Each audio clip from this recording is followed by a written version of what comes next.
बात करते हैं पिता, आपने आज का दिन हमारे जीवनों में दिया। एक बार फिर हम आपके चरणों में हैं, विनती करते हैं आप अपने आत्मा के द्वारा हम एक एक से बात करें। आपका वचन प्रभु आप हमें खोल कर दें, ताकि आपके वचन की गहराई हम एक एक जन समझें और प्रभु आपके वचन के सिद्धांतों को समझें और हम अपने जीवन आपके वचन के अनुसार बना सकें। बाप हम योग्य, पवित्र आत्मा हमारी सहायता करें प्रभु। ये सभा हम एक एक के लिए, हर एक सुनने वाले के लिए आशीष का कारण हो जाए।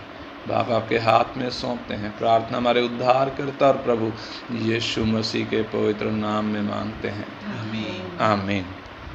बीते 2 दिन से हम स्वर्गदूतों की सृष्टि के विषय में सीख रहे थे कि स्वर्गदूतों को परमेश्वर ने कैसे बनाया है। लूसीफर का वो सृष्टि हमने देखा कैसे उसको बनाया। उसको देखकर हमें आभास होता है कि परमेश्वर ने स्वर्गदूतों को मिट्टी से नहीं बनाया। हमारे जैसा मिट्टी का शरीर नहीं है, बल्कि वो आत्मिक हैं, वो दिखाई नहीं देते। हमारी आँखों से हम मनुष्यों के चारों ओर होते हुए भी वो हमें दिखते नहीं हैं। एक खास उद्देश्य के लिए बनाए गए हैं और उद्धार पाने वालों की वो सेवा टहल करने वाली आत्माएं हैं। स्वर्गदूत परमेश्वर की स्तुति करते हैं, वो बहुत शक्तिशाली और भयंकर हैं। विश्वासियों को परखने के लिए भी आते हैं। स्वर्गदूत हम मनुष्यों के समान स्त्री या पुरुष नहीं हैं। स्वर्गदूत पवित्र हैं। स्वर्गदूत भलाई बुराई में भेद करने में सक्षम हैं। स्वर्गदूत ज्ञानी हैं, वो सदैव आज्ञा पालन में तत्पर रहते हैं, न्याय के अधीन हैं। ये विषय हमने पिछले 2 दिन में हमने सीखा है। आज हम देखेंगे परमेश्वर ने मनुष्य की सृष्टि किस प्रकार की। How did God create man. परमेश्वर ने मनुष्य की सृष्टि किस प्रकार की। तो जब हम मनुष्य की सृष्टि को देखते हैं हमें कई बातें समझ में आती हैं। सबसे पहले हम देखें उत्पत्ति 2 अध्याय, उसका 7 वचन हम पढ़ें। उत्पत्ति 2 अध्याय उसका 7 वचन हम पढ़ें। परमेश्वर ने मनुष्य को कैसे बनाया है। तब यहोवा परमेश्वर ने आदम को भूमि की मिट्टी से रचा और उसके नथनों में जीवन का श्वास फूंक दिया और आदम जीवित प्राणी बन गया। हाँ, इधर जो बात वचन लिखा है यहोवा परमेश्वर ने आदम को भूमि की मिट्टी से रचा और उसके नथनों में जीवन का श्वास फूंक दिया और आदम जीवता प्राणी बन गया। तो इधर मनुष्य की सृष्टि के विषय में पहली बात जो हमें समझ में आती है, वो वचन कहता है आदम को भूमि की मिट्टी से रचा गया है। यानी मनुष्य को परमेश्वर ने भूमि की मिट्टी से रचा है। इसकी पहली विशेषता, मनुष्य की सृष्टि की पहली विशेषता, यह भूमि की मिट्टी से रचा गया है। मनुष्य की सृष्टि अन्य सब जीव जंतुओं से अलग है।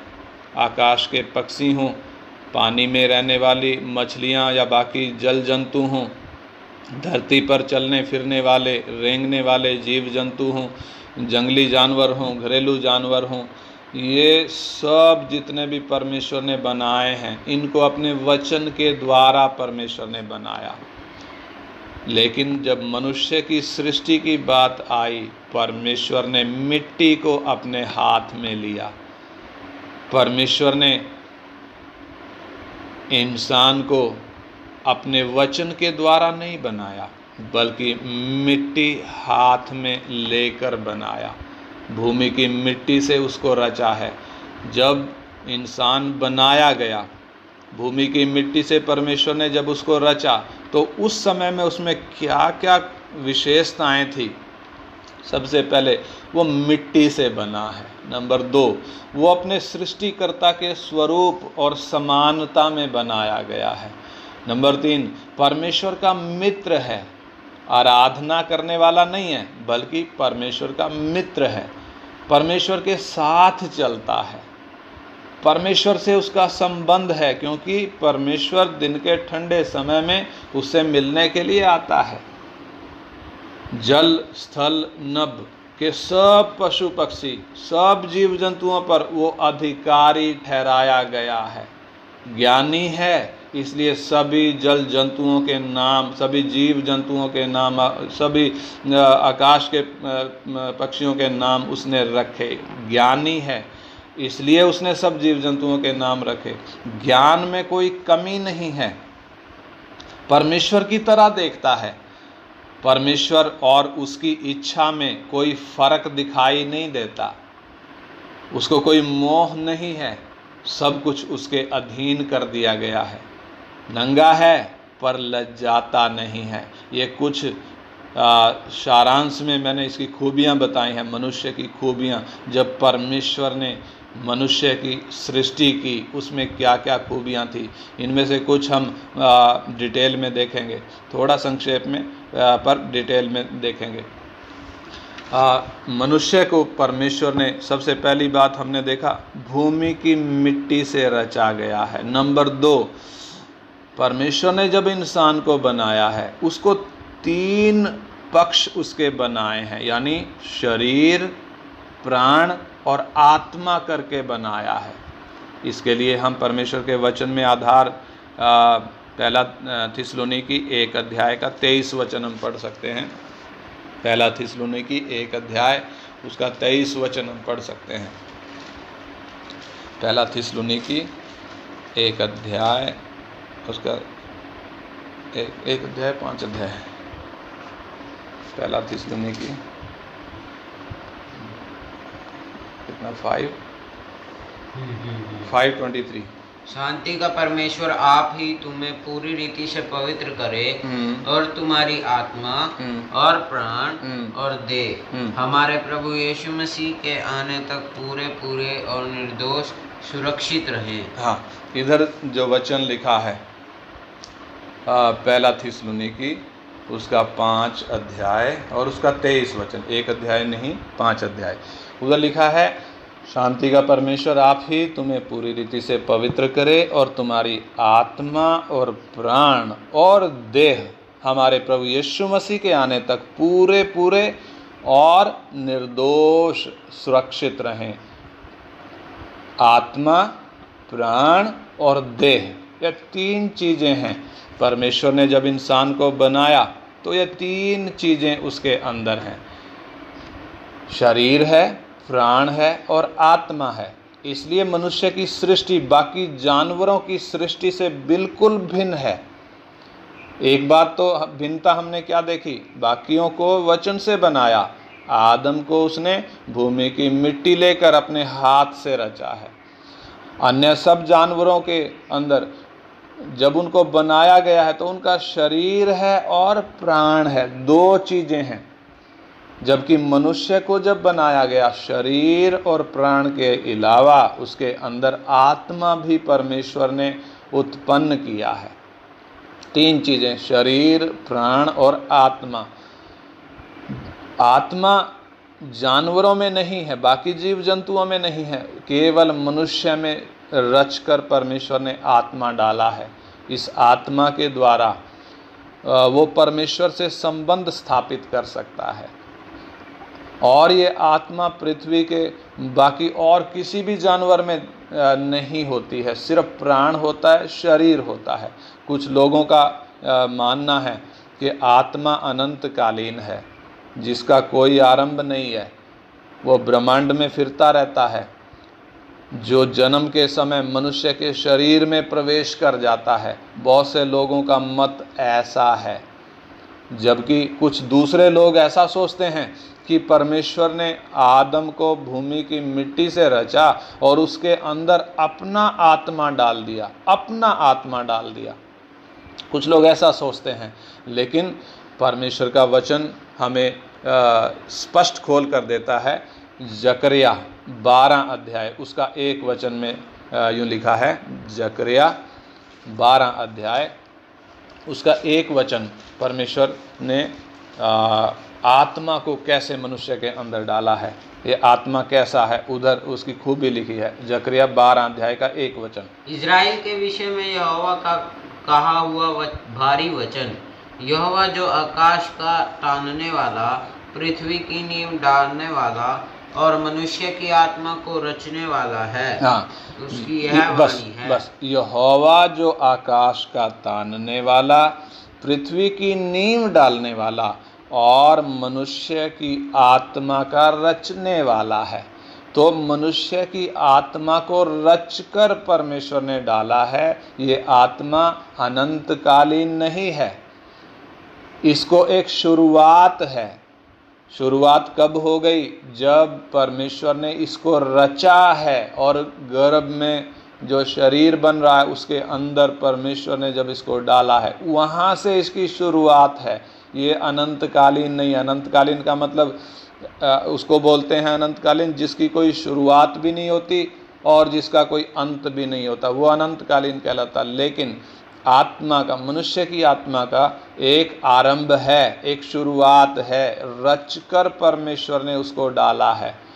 और उधर हमने वचन में पढ़ा कि परमेश्वर ने वो दो अध्याय का 7 वचन में हमने पढ़ा है, उधर लिखा है कि यहोवा परमेश्वर ने आदम को भूमि की मिट्टी से रचा और उसके नथनों में जीवन का श्वास फूंक दिया और आदम जीवता प्राणी बन गया। जीवन का श्वास फूंका है, अपना आत्मा नहीं डाला है। तो ये दोनों मत जो हमने अभी देखे, ये दोनों मत ये झूठे हैं, गलत हैं, इनमें कोई सच्चाई नहीं है। मनुष्य की आत्मा अनंतकालीन नहीं है और मनुष्य के अंदर परमेश्वर की आत्मा नहीं है, बल्कि परमेश्वर ने मनुष्य की आत्मा को रच कर डाला है। इसको एक शुरुआत है, ये अनंतकालीन नहीं है।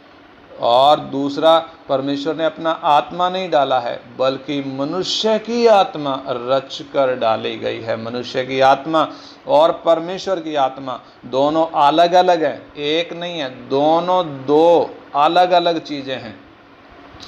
मनुष्य के अंदर परमेश्वर की आत्मा नहीं है, बल्कि मनुष्य का खुद की अपनी आत्मा है, जिसे परमेश्वर ने रच कर मनुष्य के अंदर डाला है। जब उसे रचा गया तब उसका आरंभ हुआ है। मनुष्य की आत्मा अनंतकालीन नहीं है, बल्कि उसका एक आरंभ है। हाँ, आरंभ है लेकिन अंत नहीं है, उसका अंत नहीं है। और दूसरे, इसके अलावा हम इसके विपरीत, इसके उल्टे अगर हम देखते हैं, परमेश्वर अनंतकालीन है। परमेश्वर का कोई आरंभ भी नहीं और कोई अंत भी नहीं है। मनुष्य की सृष्टि की विशेषता को अगर शरीर, प्राण और आत्मा को यदि हम समझते हैं डिटेल में, इसको जब हम देखते हैं तो हमें मालूम पड़ता है परमेश्वर ने क्यों ये चीज़ें, क्यों इस तरीके से इस प्रकार की सृष्टि परमेश्वर ने क्यों बनाई है।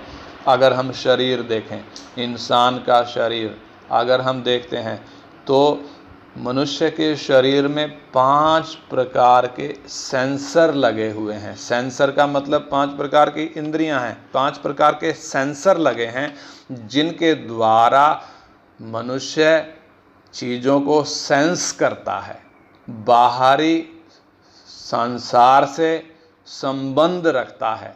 यानी शरीर जो मनुष्य का है वो वर्ल्ड कॉन्शियसनेस है, दुनिया से संबंध स्थापित करने के लिए है। दुनिया से, बाहरी वातावरण से इंसान शरीर के द्वारा संपर्क करता है।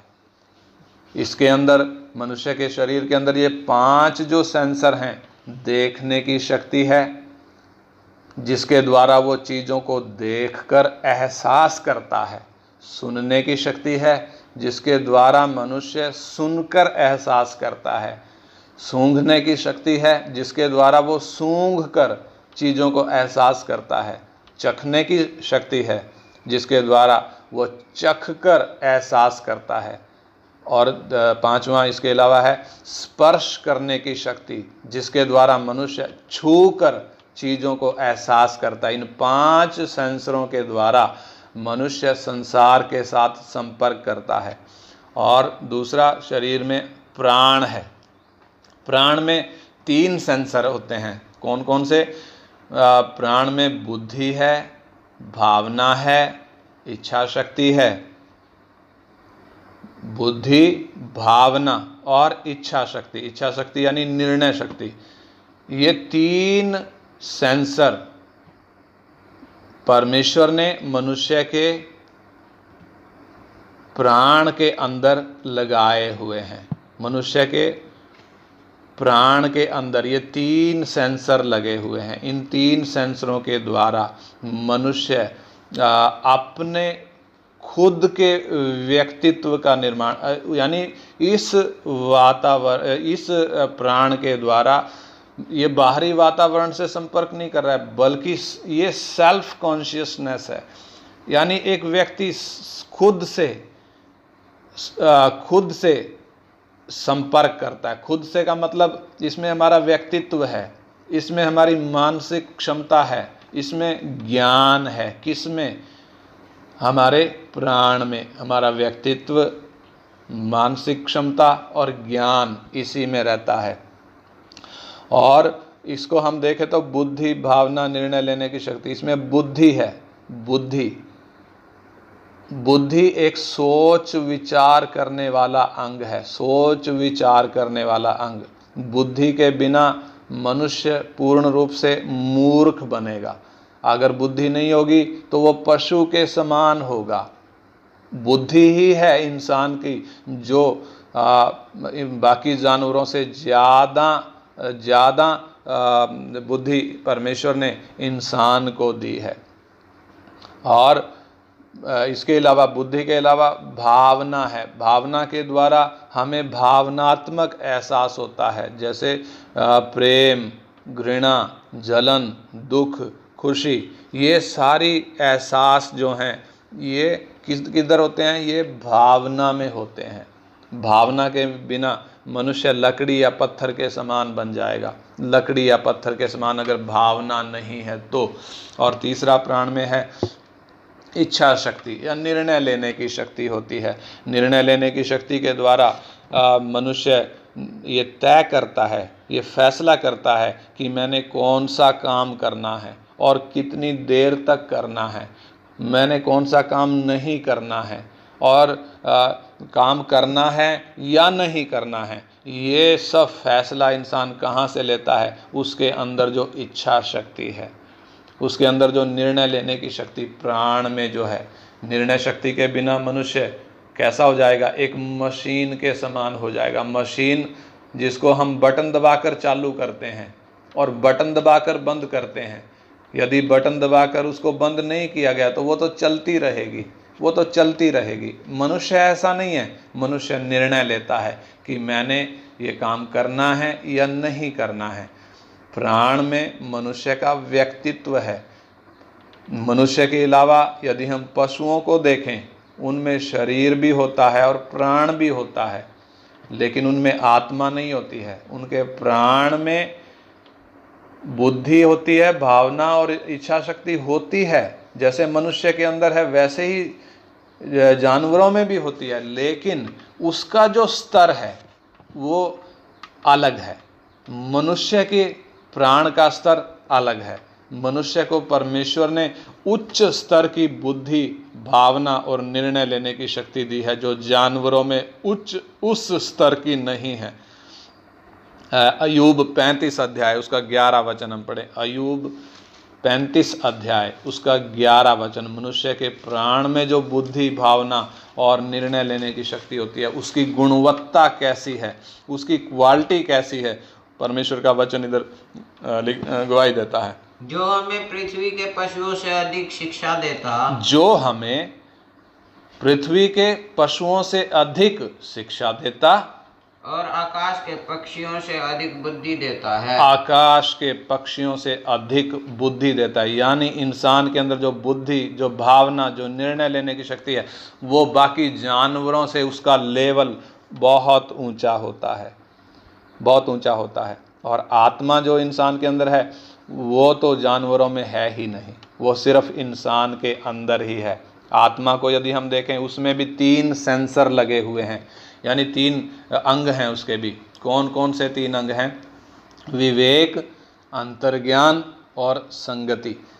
विवेक भले बुरे की पहचान कराने वाला अंग है। भले बुरे की पहचान कराता है, ये काम गलत है, ये काम सही है करके एक व्यक्ति की बुद्धि नहीं, एक व्यक्ति का विवेक बताता है।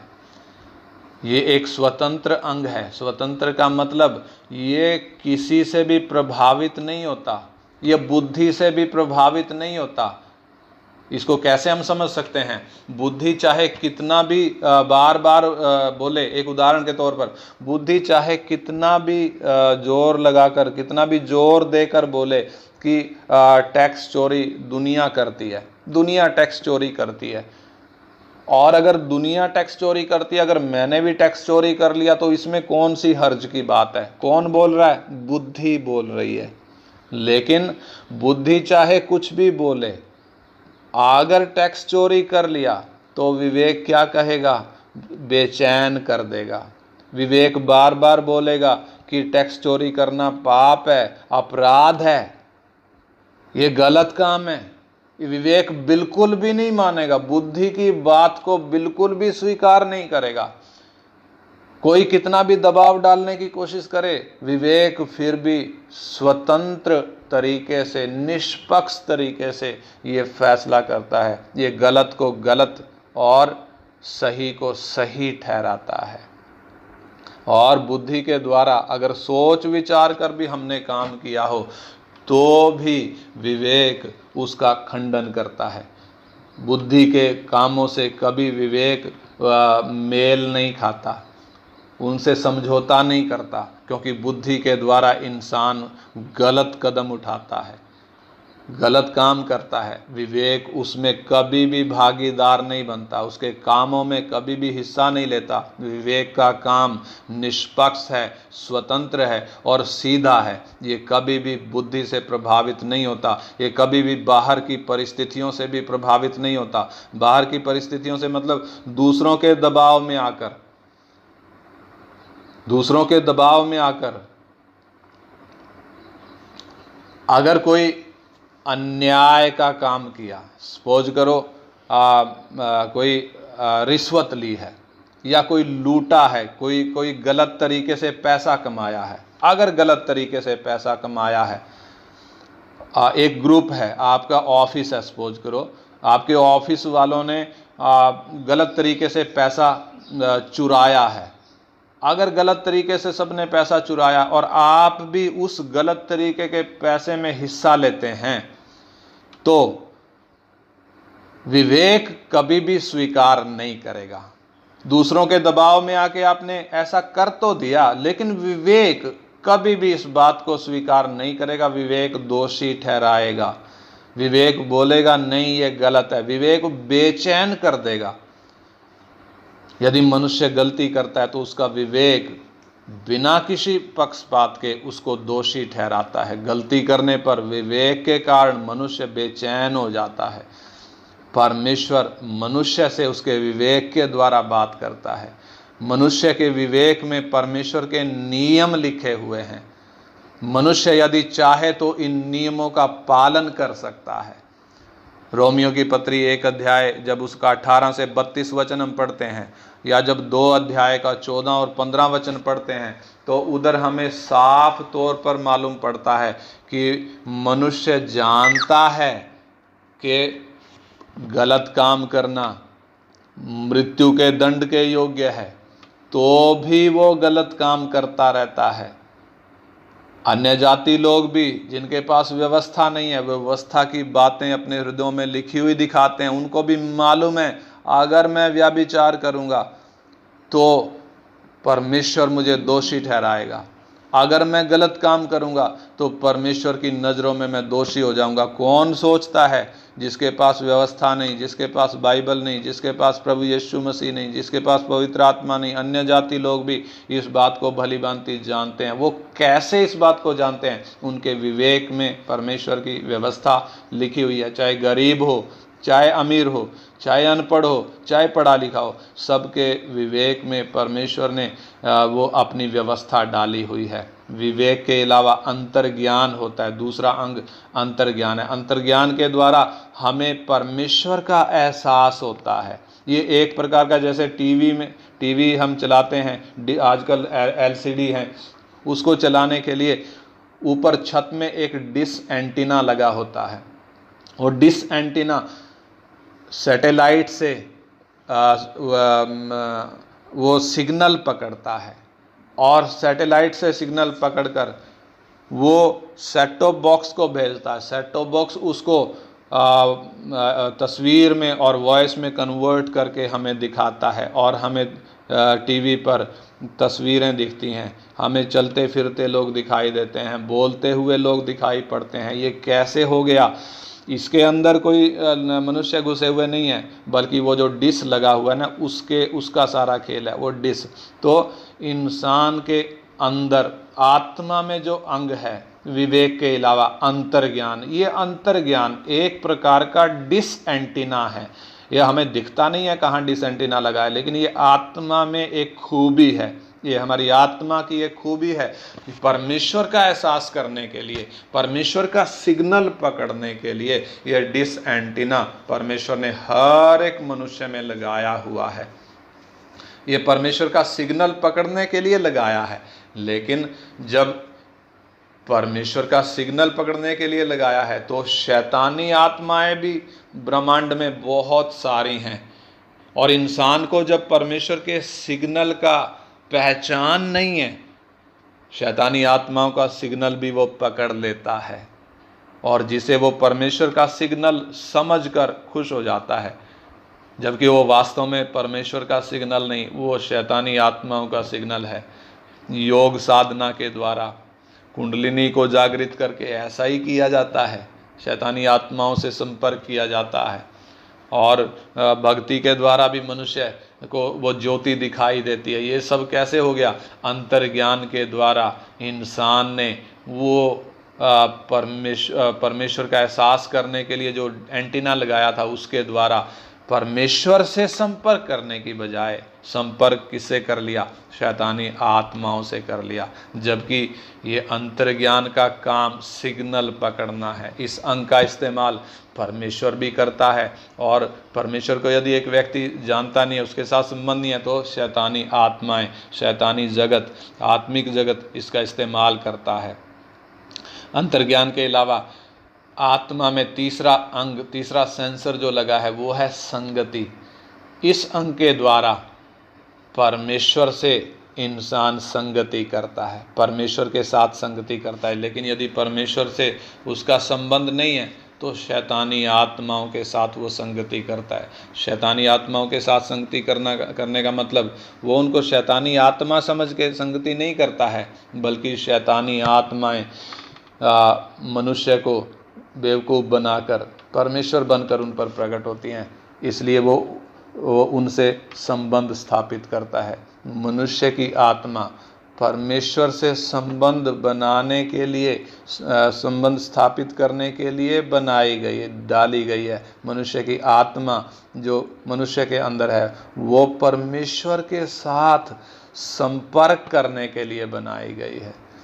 यदि मनुष्य के अंदर आत्मा ना होती तो उसे आत्मिक जगत के बारे में कोई भी जानकारी नहीं होती, ना तो परमेश्वर के बारे में, ना तो बाकी आत्मिक जगत के बारे में उसको कोई जानकारी होती। कैसा होता है? जैसे पशु हैं, पशुओं को हम देखें तो वो किसी मंदिर में नहीं जाते, किसी मस्जिद में नहीं जाते, वो कभी घंटी नहीं बजाते, वो कभी पूजा पाठ नहीं करते। कौन?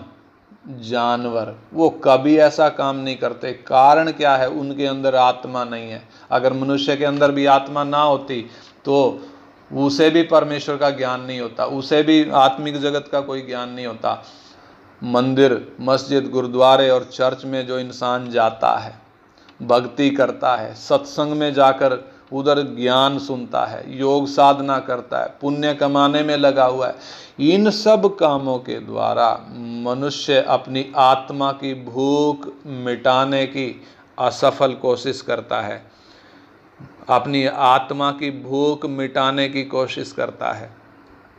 आत्मा की भूख क्या है? वो है परमेश्वर से संबंध स्थापित करना।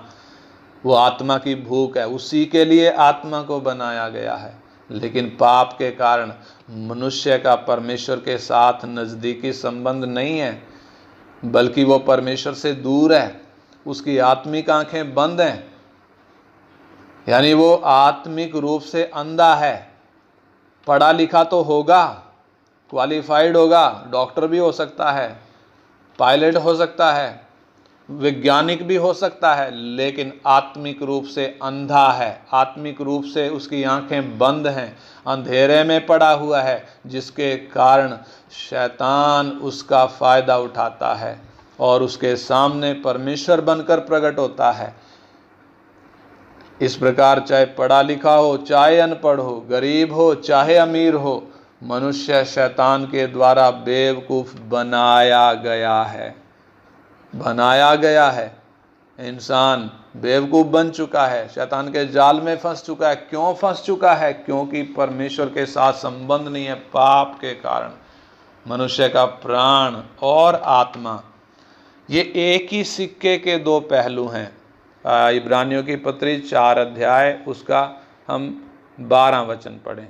इब्रानियों की पत्री 4 अध्याय उसका 12 वचन हम पढ़ें।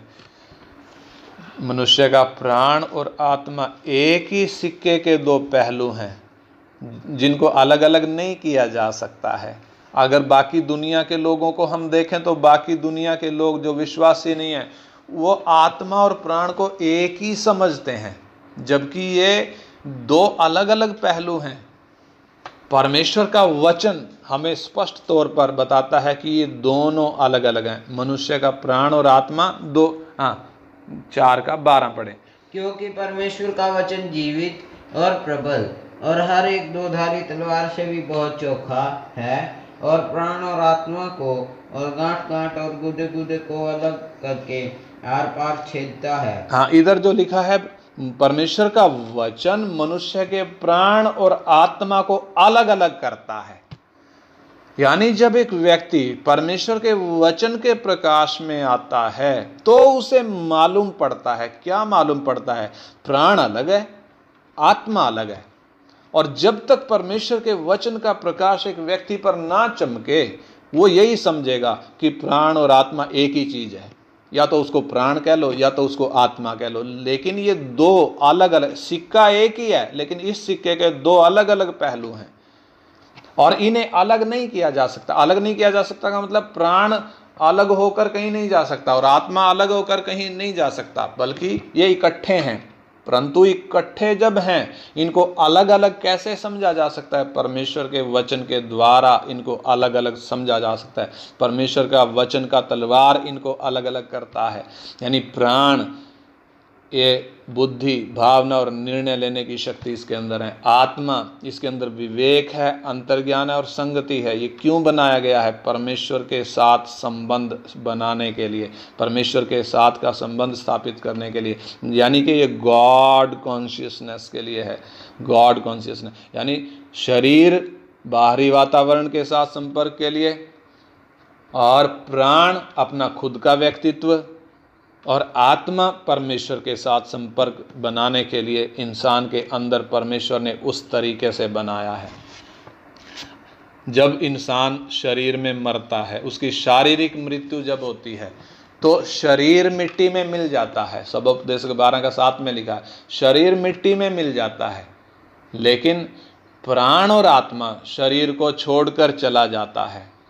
आत्मिक रूप से अंधा होने के कारण मनुष्य नहीं जानता कि वो मरने के बाद उसका होगा क्या, उसका प्राण और आत्मा किधर। ये तो मालूम है कि शरीर को जला देंगे या दफना देंगे, वो मिट्टी में चला जाएगा, लेकिन उसका आत्मा और प्राण कहाँ जाएगा ये उसको मालूम नहीं है, क्योंकि वो आत्मिक तरीके से अंधा है। कुछ लोग सोचते हैं कि उसका नया जन्म हो जाता है, यानी उसका आत्मा नया शरीर धारण कर लेता है। इसके अलावा कुछ दूसरे लोग मानते हैं कि आत्मा परमेश्वर का अंश है और मनुष्य के मरने के बाद वो परमेश्वर में जा मिलता है। ऐसा कुछ लोग सोचते हैं, अपनी अपनी अलग अलग मान्यताएं बनाई हुई हैं। लेकिन परमेश्वर का वचन जब हम पढ़ते हैं, समझते हैं, सीखते हैं, तो परमेश्वर का वचन हमारी आंखों को खोलता है, हमें सही शिक्षा देता है, हमारे अंदर प्रकाश डालता है, जिससे अंधेरा हट जाता है और हमें सच्चाई समझ में आती है।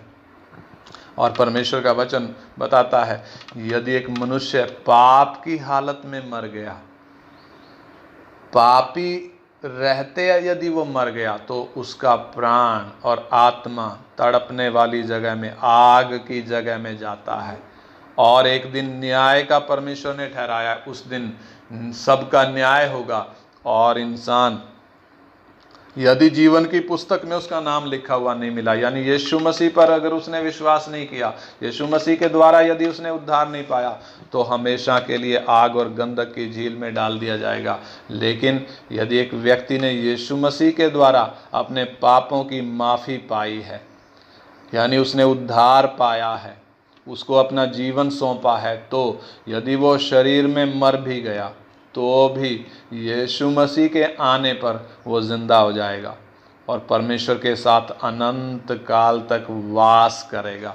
तो ये बात जब हम सीखते हैं, परमेश्वर ने मनुष्य को 3 पक्ष का बनाया, 3 पक्षीय बनाया, यानी कि शरीर है, प्राण है और आत्मा है। शरीर के 5 अलग अलग सेंसर, उनको हमने देखा। आत्मा के 3 अलग अलग सेंसर, उसको हमने देखा। प्राण के 3 अलग अलग सेंसर, वो हमने देखे। इन सेंसरों के द्वारा इंसान सेंस करता है। शरीर के द्वारा बाहरी वातावरण, प्राण के द्वारा खुद का व्यक्तित्व, आत्मा के द्वारा परमेश्वर के साथ संपर्क। इसके लिए परमेश्वर ने इंसान को बनाया, यानी ऐसी सृष्टि इंसान को बनाया, और ऐसी सृष्टि इंसान के अलावा और कोई नहीं है। स्वर्गदूतों की सृष्टि हमने देखा, उनमें वो मिट्टी से बनाए नहीं गए, उनके अंदर हड्डी और मांस नहीं है, लेकिन इंसान मिट्टी से बना है। दूसरा, उसके अंदर शरीर है, प्राण है और आत्मा है। हार्ड मांस का शरीर है। शरीर कुछ टाइम के लिए है, मिट्टी में जाएगा, लेकिन प्राण और आत्मा, इनका जब शुरुआत हो गई तो फिर अंत नहीं है। अगर उद्धार पाया है तो अनंत काल तक परमेश्वर के साथ वास है। यदि उद्धार नहीं पाया है तो अनंत काल तक नरक की आग का दंड है। तो हमने देखा, ये 2 मुख्य बातें देखी, मिट्टी से बना है और त्रिपक्षीय बना है। ये 2 मुख्य विशेषताएं हमने इंसान की सृष्टि की देखी। बाकी इसको हम अगली क्लास में देखेंगे। कई और बातें भी हैं, वो अगली क्लास में हम देखेंगे। तो सबसे पहले हमने देखा, मनुष्य को भूमि की मिट्टी से रचा गया है। परमेश्वर ने अपने हाथ से बनाया है, बाकी जानवरों को इस तरीके से नहीं बनाया, केवल मनुष्य को। दूसरा हमने देखा, उसके अंदर शरीर, प्राण और आत्मा 3 पक्ष हैं। इंसान के 3 पक्ष हैं, शरीर, प्राण और आत्मा। ये हमने अलग अलग करके और इन तीनों के अलग अलग अंगों को अलग अलग समझने के लिए परमेश्वर के आत्मा ने हमारी सहायता करी। मुझे विश्वास है आप लोगों को ये बात समझ में आ गई होगी। अगर एक बार समझाने में समझ में नहीं आई है, दोबारा इस विषय को आप रिकॉर्डिंग को सुनकर समझ सकते हैं, और जब इसको समझ लेंगे, फिर एक एक बात आपको क्लियर हो जाएगी। मनुष्य की सृष्टि, प्राण, आत्मा और शरीर इंसान के अंदर परमेश्वर ने दिया है। आइए हम प्रार्थना करें। हमारी सृष्टि बाकी सब जानवरों से भिन्न है। हमारी सृष्टि स्वर्गदूतों से भी भिन्न है। परमेश्वर ने हमें आराधना करने के लिए नहीं बनाया जैसे स्वर्गदूतों को बनाया है। परमेश्वर ने हमें पेट भरने के लिए नहीं बनाया, बच्चे पैदा करने के लिए नहीं बनाया है जैसे बाकी जानवर भी करते हैं। बच्चे पैदा करते हैं, वो पेट भरते हैं, उनको यही काम है और कोई दूसरा काम नहीं है। लेकिन हम इंसानों को परमेश्वर ने जानवर की तरह नहीं बनाया, हमारे अंदर आत्मा डाला है, और आत्मा जब हमारे अंदर डाला है, ये परमेश्वर के साथ संबंध स्थापित करने के लिए है। आइए हम परमेश्वर का धन्यवाद करते हुए प्रार्थना करें। धन्यवाद क्यों? क्योंकि उसने हम में जब आत्मा डाला है, हमारी आंखें बंद थी, हमारी बुद्धि बंद थी, हम अंधेरे में थे, परमेश्वर ने अपना प्रकाश हम पर चमकाया, हमारी आंखें खुल गई, हमारी समझ खुल गई, हम उसके प्रकाश में आ गए और हम परमेश्वर के साथ संबंध स्थापित कर सके। हमारा संपर्क परमेश्वर से नहीं था, बल्कि परमेश्वर बनकर कोई और ही हमें बेवकूफ़ बना रहा था।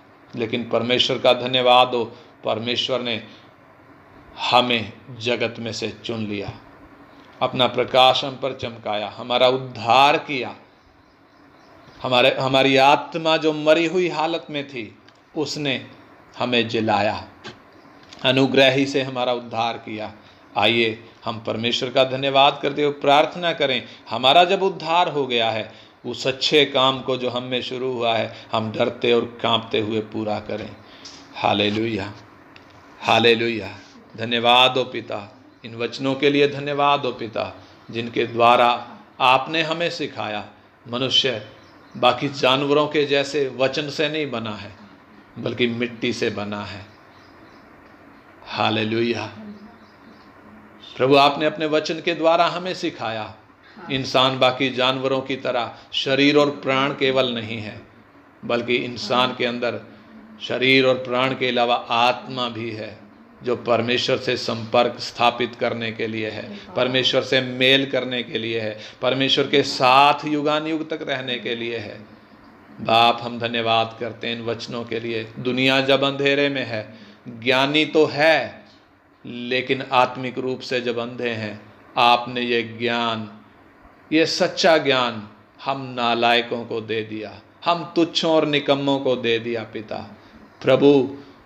प्रभु, जब आपने हमारी आंखें खोली हैं, हमें प्रभु ये ज्ञान दिया है, बाप, ये हमारे जीवनों को आपकी महिमा के लिए तैयार करे और आपकी महिमा हमारे जीवनों से प्रकट हो जाए। बाप, इस धरती पर, इस अंधेरे संसार में हम ज्योति के समान चलते फिरते नजर आएं, उजियाला देते हुए नजर आएं, और दूसरे लोग जो अंधेरे में हैं उनके सामने हमारा जीवन एक ज्योति हो जाए प्रभु, ताकि उस प्रकाश में बाकी लोग भी आ जाएं, हमारा जीवन बहुतों के लिए आशीष का कारण हो जाए। पिता, आप हमारे जीवनों में कार्य करें। आपके हाथ में प्रभु हम अपने जीवन सौंपते हैं। प्रार्थना को हमारे उद्धारकर्ता और प्रभु यीशु मसीह के पवित्र नाम में मांगते हैं। आमीन, आमीन।